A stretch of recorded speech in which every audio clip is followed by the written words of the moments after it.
సరే తాతయ్య, నువ్వు ఏజ్ కి తగ్గట్టు సినిమాలు చెయ్యకపోయినా ఆ యాక్టింగ్ ఏదో అది సక్క వేస్తే ఏమైతుంది?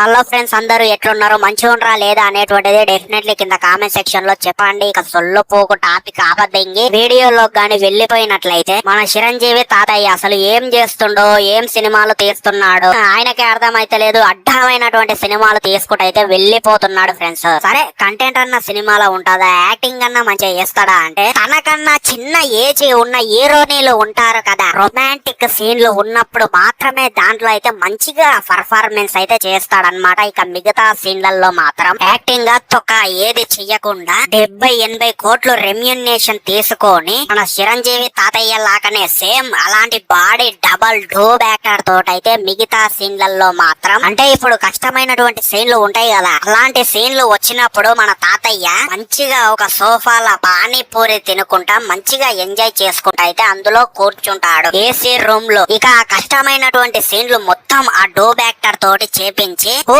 నీ అమ్మ మా చిరంజీవి తాతయ్యని ఇంత ఆనం కష్టపడ్డాడు అన్నట్టయితే మన హీరో తాతయ్య పిఆర్ టీమ్ కొంతమంది పేటిఎం గాళ్ళతోటి మీడియా వాళ్ళతోటి అయితే ఈ విధంగా పబ్లిసిటీ చేపిస్తారనమాట. ఇక మన చిరంజీవి తాతయ్య ఏం చేస్తాడు, మంచిగా ఏ కష్టం లేకుండా ఏమన్నా బరుగులు మోసేది ఉంటది ఆడ కోన్ గా ఒక రూమ్ లో కూర్చొని మంచిగా ఎంజాయ్ చేస్తుంటాడు అనమాట. ఇక డోబ్ యాక్టరే మొత్తం ఆ కష్టం ఉన్నటువంటి సీన్లు మొత్తం ఆయనతోటే చేపించి ఇక డోబ్ యాక్టర్ కి రావాల్సినటువంటి క్రెడిట్ ని మొత్తం కూడా మన హీరో తాతయ్య అయితే లాగేసుకుంటాడు. ఈ విషయం మనందరికీ తెలిసిందే. పాపం 1000 రూపాయలకి 2000కి బాగా కష్టపడే ఆ డోబ్ యాక్టర్లు ఉంటారు కదా ఫ్రెండ్స్, వాళ్ళు బయటికి మీడియా ముందుకు వచ్చి వాళ్ళ బాధలు చెప్తుంటే నాకైతే కళ్ళల్లో నీళ్లు తిరిగాయి అన్నమాట. ఇక వాళ్ళ బాధలు ఈ వీడియోలో చెప్తే లెంత్ పెద్దగా అవుతుందని చెప్పి నేనైతే చెప్పడం లేదు. సో అందుకే ఇక్కడ మీకు అయితే ఒక విషయం అయితే అర్థం కావచ్చు ఫ్రెండ్స్, అది ఏంది అంటే ఈ డోబ్ యాక్టర్ ప్రాణానికి తెగించి కొండల పైకి వెళ్లి రిస్క్ చేసి దుంకేటువంటి వ్యక్తికి ఏమో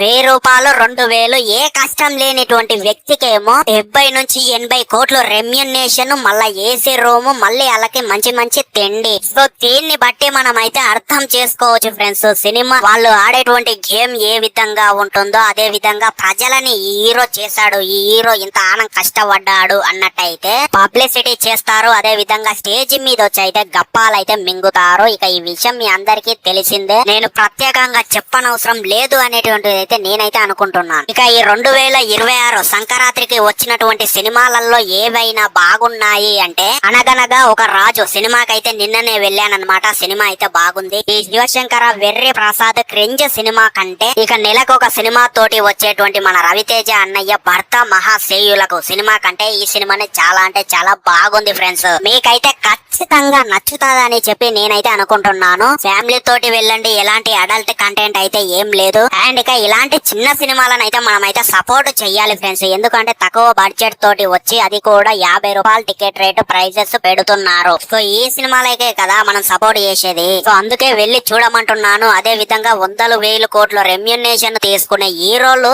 ఫ్యాన్స్ ని పిచ్చోళ్ళని చేసి అభిమానం అనేటువంటిది ఒక పదం వాడుకొని ఎంటర్టైన్మెంట్ అనేటువంటి పేరుతోటైతే రేట్లు అయితే ఎక్కువ పెంచేస్తున్నారు. సో అందుకే ఇలాంటి దరిద్రం సినిమాలని ఎంకరేజ్ చేసే బదులు చిన్న సినిమాలని ఎంకరేజ్ చేసి ఇలా టికెట్ ప్రైజెస్ తక్కువ ఉన్నటువంటి సినిమాలని ఎంకరేజ్ చేసి ఇలాంటి సినిమాలని చూడాలి అనేటువంటిది నా అభిప్రాయం. మరి మీ అభిప్రాయం ఏంటి అనేటువంటిది అయితే నాకైతే కింద కామెంట్ సెక్షన్ లో చెప్పండి. మన ఛానల్ ని కూడా సబ్స్క్రైబ్ చేయండి ఇలాంటి క్లారిటీ కంటెంట్ కోసం. సో మరి ఉంటా ఇలాంటి జెన్యూన్ కంటెంట్ ఇంకో రేపటి వీడియో తోటైతే వస్తాను. అప్పటి వరకు సబ్స్క్రైబ్ చేసి పెట్టుకోండి. సరే మళ్ళీ ఉంటా ఇంకో చక్కటి కంటెంట్ తోటి మళ్ళీ కలుద్దాం. Signing off, by.